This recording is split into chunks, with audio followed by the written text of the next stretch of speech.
Hi hello welcome to yog stack. అందరూ బాగున్నారు కదా? థ్యాంక్ యూ నా వీడియోలన్నిటికీ మంచి ఎంకరేజ్మెంట్ ఇస్తున్నందుకు. సో ఈరోజు మీకు ఒక మంచి ఇంపార్టెంట్ ఇన్ఫర్మేషన్ అండి. నాకు తెలిసి చాలా మందికి ఇంపార్టెంట్ ఇన్ఫర్మేషన్. మీరు చివరి వరకు చూడండి, ఎందుకంటే చాలా మంది చివరి వరకు చూసిన వాళ్ళు మంచి మంచి కామెంట్స్ ఇస్తున్నారు, కానీ మధ్యలో సగం సగం చూసి ఎవరిలో ఒకళ్ళు ఇద్దరు చెత్త కామెంట్స్ పెడుతున్నారు. అంటే నాకు దగ్గర ఒక 1000 లైక్స్ వస్తే ఒక 2 డిస్లైక్లు, ఒక 2 నార్మల్ కామెంట్స్ వస్తున్నాయి. సో వాళ్ళు ఏంటంటే వాళ్ళు వీడియో ఫుల్గా చూడరు, నేను ఇచ్చే ఇన్ఫర్మేషన్ ఫుల్గా వినరు, వినకుండా సగం చూసి కామెంట్స్ చేస్తూ ఉంటారు. సో అలాంటి వాళ్ళకి కూడా చెప్తున్నా, దయచేసి నా వీడియో చివరి వరకు చూడండి, ఎందుకంటే లాస్ట్ సెకండ్లో కూడా మీకు ఏదైనా ఇన్ఫర్మేషన్ ఇంపార్టెంట్ ఉండొచ్చేమో. సో మీకు ఒక చిన్న కథ చెప్దాం అనుకుంటున్నా. ఏంటి అంటే, ఒక పెళ్లి జరుగుతుంది అమెరికాలో, మన వాళ్ళ పెళ్లి, గుజరాతీ వాళ్ళదో, తమిళ్ వాళ్ళదో, తెలుగు వాళ్ళదో. అక్కడ ఒక వైట్ షర్టు బ్లాక్ ప్యాంటు వేసుకుని చక్కగా ఒక వెయిటర్ వెళ్ళి అలా టేబుల్ మీద డ్రింక్స్ పెట్టి, లేకపోతే ఫుడ్ ఏదన్నా పెట్టి అలా వెనక్కి తిరుగుతుంటే వాళ్ళు టేబుల్ మీద కూర్చున్న వాళ్ళు, ఏ పానీ లేక్యా అని ఒకళ్ళు అంటారు. ఇక్కడ ఏం కర్రీ పెట్టలేదు కదా, కర్రీ తీసుకురా పో అని ఇంకొకళ్ళు అంటారు.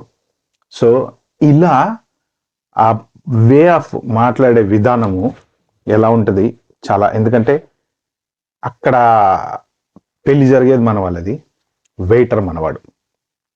సో వాళ్ళని వెయిటర్ అనేటప్పటికీ మనకి మన కల్చర్లో ఏంటంటే తక్కువ జీతగాడు కాబట్టి మనం కూర్చొని తినే వాళ్ళం గొప్పోళ్ళము, వడ్డించేవాడు పనోడు అనే మైండ్ సెట్ చాలా మందికి ఉంటుంది.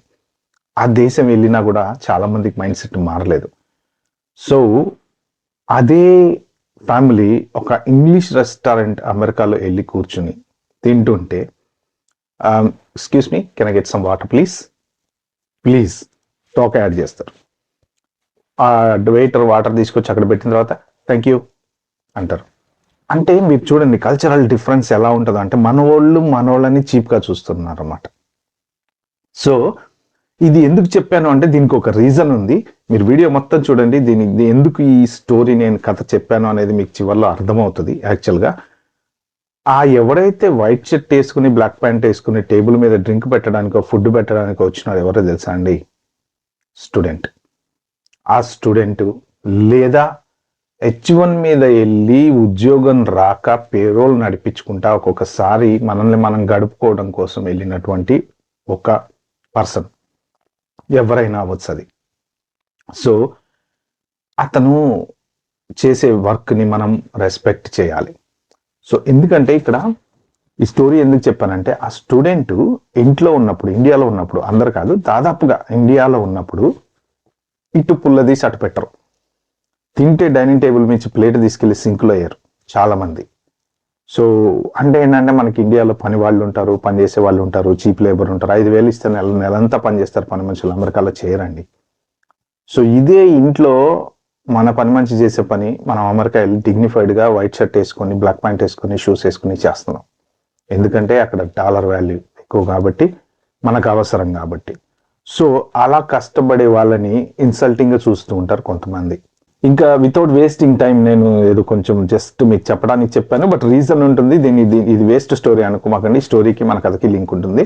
ఇంపార్టెంట్ ఇన్ఫర్మేషన్ ఏం చెప్దాం అనుకున్నాను అంటే, కన్సల్టెన్సీస్ వల్ల జరిగేటువంటి ఒక పెద్ద మీకు చాలా మీకు స్టెప్ బై స్టెప్ చెప్పుకుంటూ వెళ్తా. ఫస్ట్ XYZ అనే కన్సల్టెన్సీలో మనము అప్లికేషన్ పెట్టడానికి వెళ్ళినప్పుడు వాళ్ళు ఏం చేస్తారంటే, వాళ్ళు మనకి గైడ్ చేస్తారు. ఈ యూనివర్సిటీ అయితే చాలా బాగుంటుంది, ఈ యూనివర్సిటీలో చదువుకున్న వాళ్ళకి అందరికీ 100 జాబ్స్ వచ్చేసినాయి, ఈ యూనివర్సిటీ అయితే ఇంకెక్కువ వస్తుంది, ఈ యూనివర్సిటీ అయితే ఇదే అని చెప్పేసి నేను ఒక పని చేస్తాను, మీకు ఒక 5-6 యూనివర్సిటీస్కి అప్లై చేస్తాను. 5-6 యూనివర్సిటీస్కి అప్లై చేసిన తర్వాత మీరు ఏదో ఒక దాంట్లో పిక్ అవుతారు కాబట్టి దాన్ని బట్టి మనం నెక్స్ట్ డిసైడ్ చేద్దామని చెప్తారు. వీళ్ళేంటి నమ్ముతారు, ఎస్ కరెక్ట్ 5-6 యూనివర్సిటీస్ పిక్ మనం అప్లై చేస్తా అంటున్నాడు కదా, మీరు అడిగినవి కూడా చేస్తా అంటారు వాళ్ళు.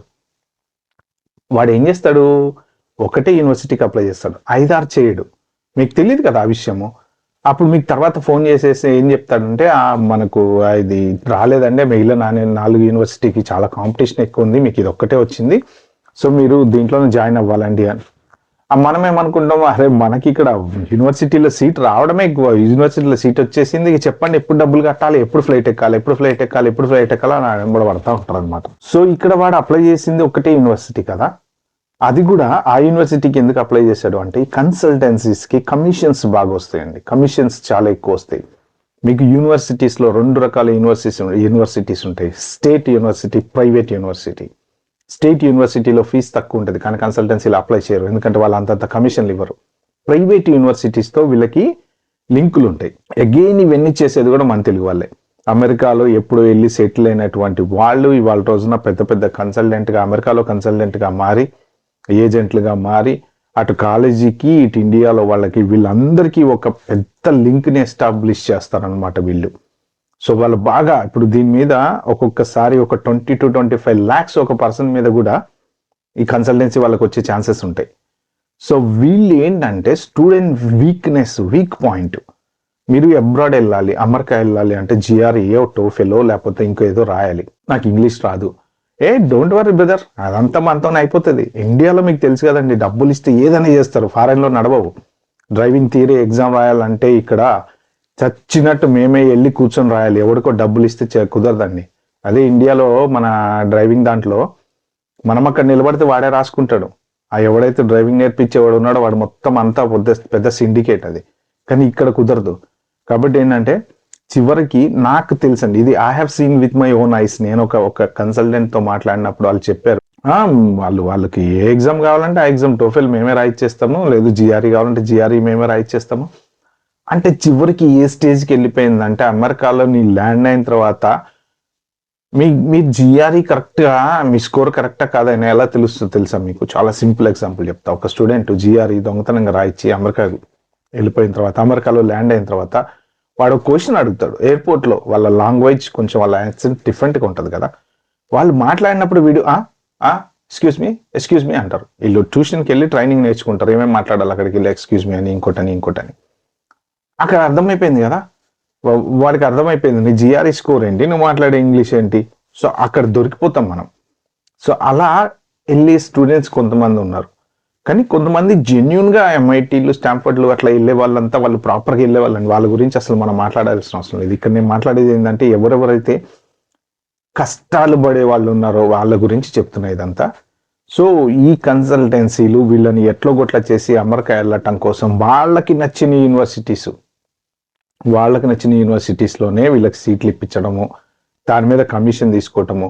ప్లస్ ఇంకోటి, యూనివర్సిటీలో సీట్ ఎలా వస్తుందండి, మనం పెట్టే ప్రొఫైల్, మనకు వచ్చిన మన GPA దాని మీద పర్సంటేజ్ మీద, తర్వాత SOP స్టాండర్డ్ ఆఫ్ ప్రొసీజర్ అని ఒక SOP ఉంటుంది. అంటే SOPలో ఏం చెప్తాం మనము, నేను what I'm good at, what my score is, what I can do, why I'm choosing this university. అంటే నేను ఇప్పుడు MIT ఎగ్జాంపుల్ తీసుకుంటే, MITకి SOP రాయాలంటే MITలో నాకు ఎందుకు MIT కావాలి అంటే, ఆ యూనివర్సిటీ వాడు నిన్ను చూస్ చేసుకునేటప్పుడు అసలు నీకు ఎందుకు సీట్ ఇవ్వాలి అనేది మనం జస్టిఫై చేయాలి.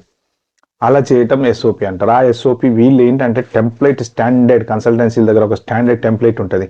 నీ పేరు తీస్తారు, నా పేరు పెడతారు, తీసుకెళ్ళి వాళ్ళు అప్లై చేస్తారు.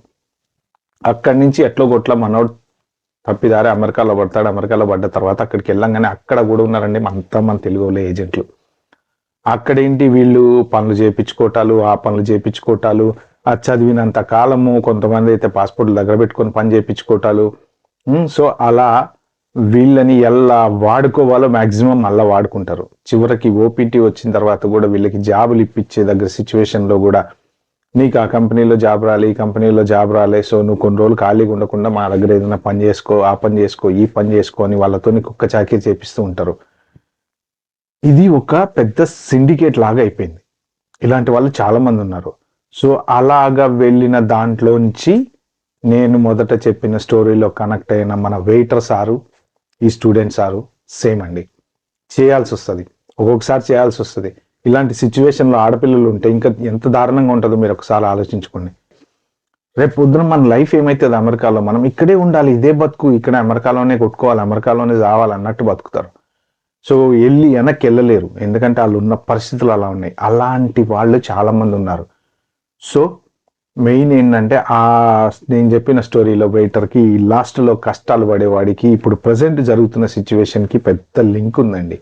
ఇలాంటి వాళ్ళే రెస్టారెంట్స్లో వీటిల్లో పనిచేయటం, పెళ్లిళ్ళలో సర్వింగ్ చేయడానికి వెళ్ళడం, ఎక్కడికైనా నీకు నిజంగా ఆధారం లేదు, నువ్వు డబ్బు సంపాదించడానికి వెళ్ళావంటే ఆబ్వియస్లీ వీళ్ళు వెళ్తారు, తప్పదు. ఆడు తిట్టినా భరిస్తాడు, అరిచినా భరిస్తాడు, వాళ్ళు ఏం మాట్లాడినా మాట్లాడతారు.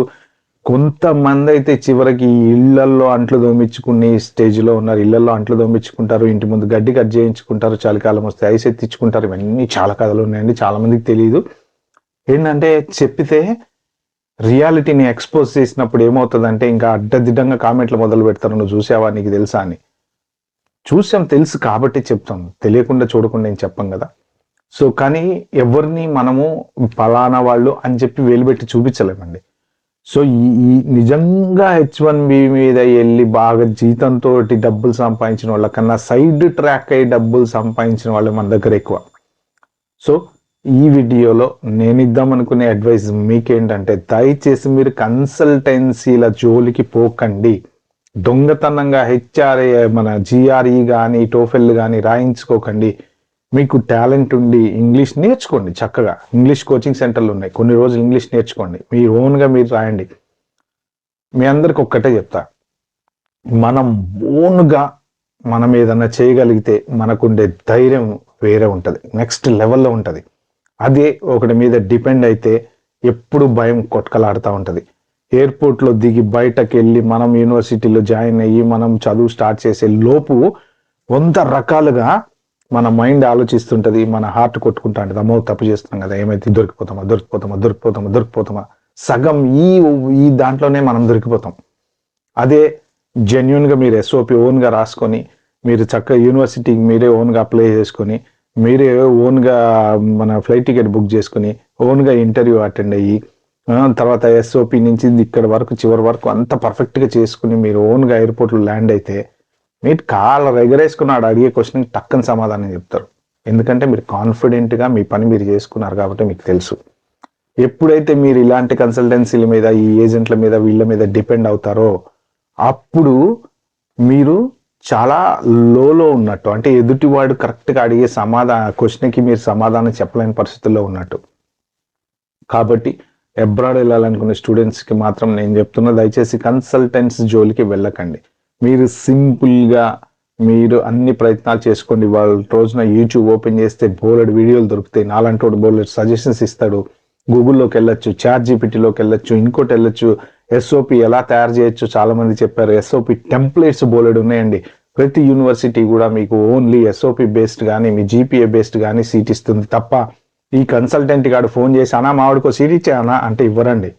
ఓకే, సో కాబట్టి క్లియర్గా మీరు కన్సల్టెన్సీలని పక్కన పడేసేసి మీ ఓన్గా జాగ్రత్తగా వెళ్ళండి. మీకు ఎటువంటి ఇబ్బంది రాదు, హ్యాపీగా ఉంటారు. సో పేరెంట్స్ ఎవరైనా మీరు పక్క పేరెంట్స్ వచ్చి చెప్తారా, నేను ఆ ఎమ్మిరిపేటలో వాడి దగ్గరికి వెళ్ళొచ్చే వాళ్ళు మా వాడిని పంపించేశారు బాగానే ఉన్నాడు.